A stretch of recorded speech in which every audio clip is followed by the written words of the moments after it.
Because despite the sell-off today, Bank of America's bull and bear indicator is showing a buy signal for risk assets. Let's bring in the strategist behind that note, Jared Woodard, from Bank of America Merrill Lynch Global Research. So, Jared, this is a sort of contrarian buy signal you're looking at, and it's suggesting clients should be putting money into equities.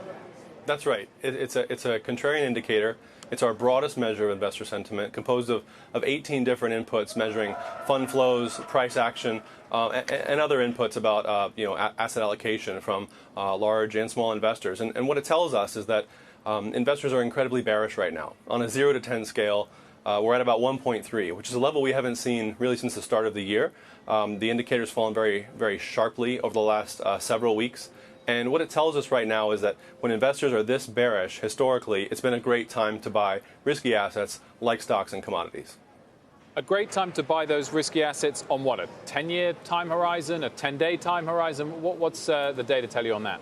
We're looking at a 1 to 3 month horizon here. There's a lot of big macro risks. Mike just mentioned some on the profits front. We're very alert to those for 2020, and we're working that into our outlook. But for the rest of 2019, when you have this much policy support from the Federal Reserve, we'll get the ECB move as well this month. At the same time that investors are already so bearishly positioned, as I say, historically, you've had significant upside in the short term, on average around 6% returns on a 3 month horizon for global equities, when sentiment is this bearish.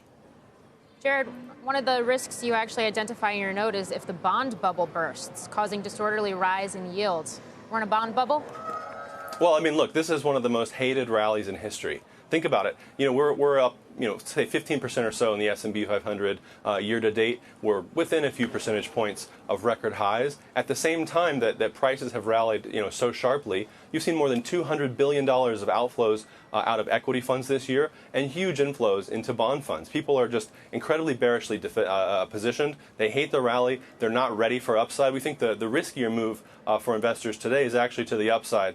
And beyond that point, if you do see continued inflows into bond funds, there's the risk that some exogenous shock, something that causes yields to rise sharply, could cause a lot of pain on Wall Street that could even affect the broader economy as there's so much crowding into treasuries, especially the longer dated part of the yield curve. Rebecca, when you hear someone like Jared make the case there, and Jared, forgive me, I'm going to slightly simplify what you just argued for there, but buy in the short term on a 1 to 3 month horizon, but we're fairly cautious for 2020. As a long-term investor, how do you read that? Is it worth playing in the short term? Well, we're always trying to take in mind capital gains that we could incur if we're getting in and out of the market on a frequent basis. So I tend to look at things a little more long-term. But I think the point Jared's making and the point that Mike made earlier, expectations have come down. So that's good news, right? People aren't euphoric or over their skis in terms of what they expect. The positioning's come down. So those sorts of indicators suggest that the downside for equities without some new bad news, some new catalyst, is limited. But the question is, even if you have the valuations of positioning, what's the catalyst to take us higher? I agree, the Fed may cut. The ECB is probably going to cut. But is that already priced in? Is confirmation enough to be the catalyst to get us higher? I'm a little skeptical.